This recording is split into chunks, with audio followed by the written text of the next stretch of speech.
You're watching Eyewitness to the Games, up close.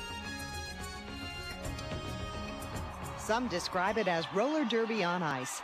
Others, well... You can compare short track to NASCAR in a lot of ways.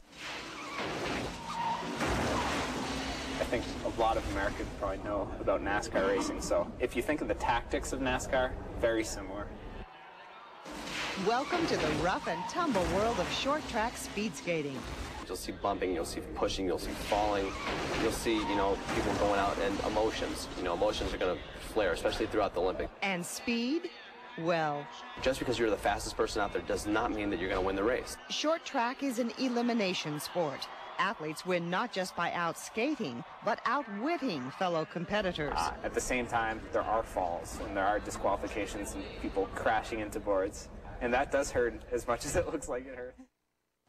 Ooh, yeah, it did look like it hurt. Hi, everybody. Thanks for joining us for Eyewitness to the Games Up Close. I'm Shelley Osterloh. And I'm Alema Harrington. This week, we'll take you inside the sport of short track speed skating, from the players to the competition rules to the venue where the sport will be held, coming up next February. Short track speed skating is relatively new to the Winter Games. It's only been a medal sport since 1992. Spectators in Asia and Europe, though, go crazy for the sport. In fact, in Korea, the short track skaters are national heroes. The best way to describe it, you heard already, it's kind of like roller derby, but with a lot more finesse.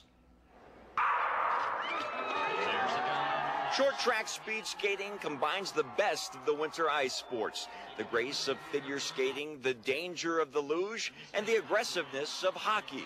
Cruising at speeds of over 30 miles an hour, the biggest challenge for someone watching is to simply keep up. The bottom line is it's the perfect spectator sport for a skating fan with a short attention span.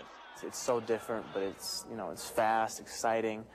There's risk, the people falling. I mean, it's pretty much everything people want, in sports. Unlike the long-distance skating events, the skaters in short track are racing against each other and not the clock, which means the competition on the ice can get pretty hot.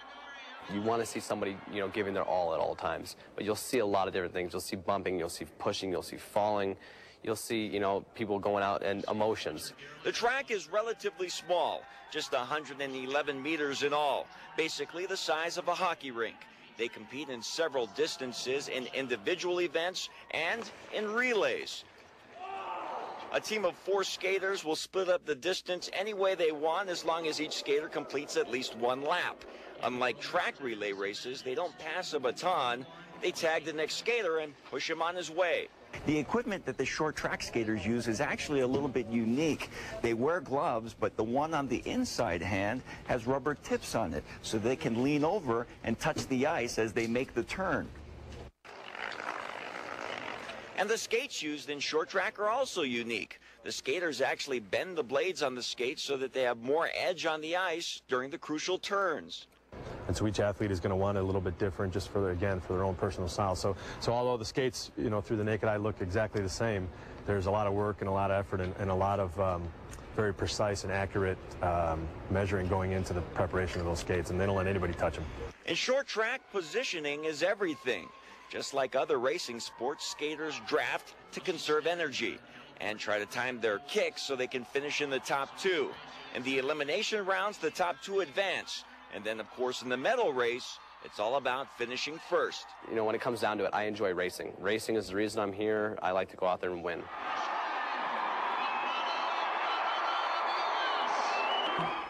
That's right. That's the Olympic spirit. It's all about winning. Get that gold medal, baby. Bring it home. It's supposed to be about the journey, I think. Okay. Short track competitors from 35 countries are here in Utah this weekend, racing for a chance to compete in the 2002 Winter Games. Now, since Thursday, races held at the Delta Center have been determining how many skaters each country can send to the Olympics. And every country has been trying to win as many spots as possible.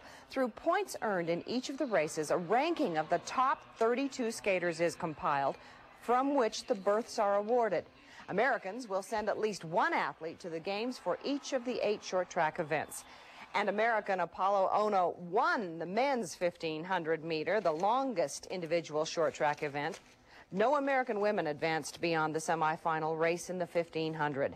In tonight's 1,000 meter competition, both Apollo and Rusty Smith made it to the semifinals. Apollo took 3rd place. In women's competition, American Erin Porter made it to the quarterfinals.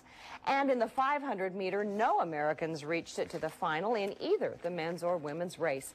The qualifying competition ends tomorrow with relay races that will send 8 teams to the Olympics. All right, well, American short trackers poised to win some serious hardware come February. Already saw Ono. Yeah, this is a very young team compared to other nations, but they really made a splash this last season, and the men's relay team is the world champion. From the United States, Apollo. With a name like Apollo, he's got to be fast. And this 18-year-old Japanese-American superstar leads the pack, winning 15 World Cup gold medals last season. Most of the same top world competitors raced in last season's World Championships, where Apollo anchored the U.S. men to their first World Championship relay in 25 years. He also won individual gold in the 3,000-meter and silver in the 1,000-meter. The son of an immigrant single father who owns a hair salon in Seattle, Apollo Anton Ono left home when he was just 14 to train for skating, and has trained ever since. Still, they are close, and Apollo credits his father for his success.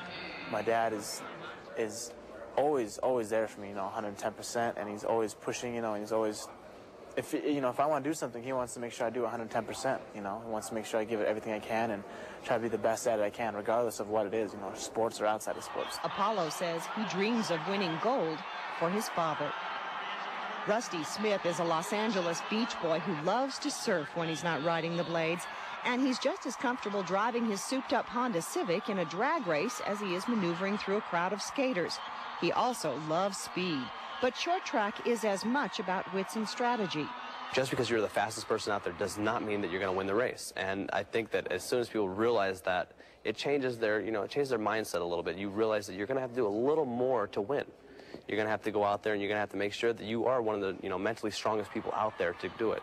Smith was a member of the World Championship winning men's relay team, along with Dan Weinstein, who gave up hockey for speed skating and competed in the '98 Olympic Games, an experience he says is invaluable for 2002. I stepped on the ice and there were like 9,000 screaming people in Japan. Obviously in the U.S. they're going to be screaming a little louder for me.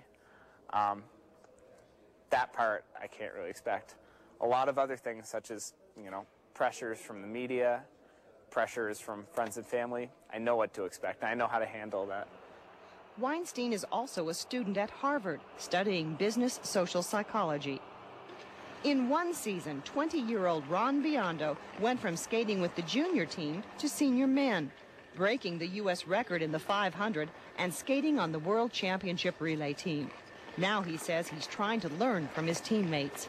Just kind of learning from them, like learning their tactics, their training strategies, and how they just keep together mentally, like in the high pressure situations. And for the United States, Amy Peterson. On the women's track, look for 8-time U.S. short track champion Amy Peterson. She is the only member of every short track Olympic team since it became a demonstration sport back in '88. That's 4 Olympics. She has won 3 Olympic medals, 2 silvers and a bronze. Peterson says she nearly retired from competitive skating because of her ongoing battle with chronic fatigue syndrome. But the chance to compete in the Olympics in the USA kept her training. This season, it's about skating to my abilities and finding my potential. That gets me medals in Salt Lake. That's great. If it doesn't, I want to be able to walk away at the end knowing that I did what I could do. Teammate Julie Goskowitz is another returning Olympian. She says skating in her first Olympics in '98 was a bit overwhelming, but these games will be different. We'll get a lot of motivation from the fans and stuff like that. But I also think it'll be different because I'll be older and more experienced. And last time I just kind of wanted to go and skate and do well, but this time we really want to try to get a medal. And watch out for Erin Porter, another '98 Olympian expecting to jump to the head of the pack. Each has his or her own goals and dreams, each hoping to be on the fast track to the Salt Lake City Games. And you can see those skaters compete tomorrow at the Delta Center in the relay races. Competition begins at 1 o'clock. Tickets just $8. Speaking of the Delta Center, figure skaters and short track speed skaters will both be on the Delta Center ice. Yeah, but there's a big difference in that ice. See how the same venue will be ready for both events next.